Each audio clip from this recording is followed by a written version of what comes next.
viagem. É isso assim. E ele ligou pro escritório e falou, olha, eu preciso ir embora, e não abriu o curso, entendeu? 24 horas. Eu vou lá levar o papel da Unicamp. Vai lá levar. 24 horas de voo.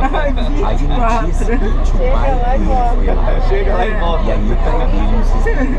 Mas o pai dele Pega uma onda e volta. sabe? Assim. Aí no dia seguinte, olha só, isso foi quarta tarde, quinta tarde. Na sexta tarde, sexta de manhã, eu acordei enrolado. Essa história tem problema, acho que precisa ver direito o que está acontecendo. Não sou muito. Olha bem. Não entendi o da casa. Não entendi a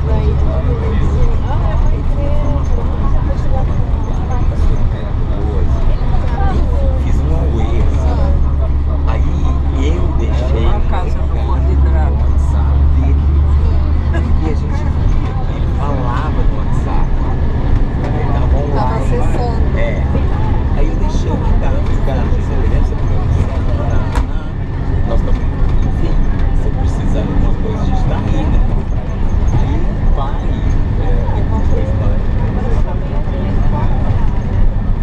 aí o pai dele foi no escritório. E assim, aí já tava, já tinha. A outra do Drácula. Aí eu liguei pra você e falei, já deve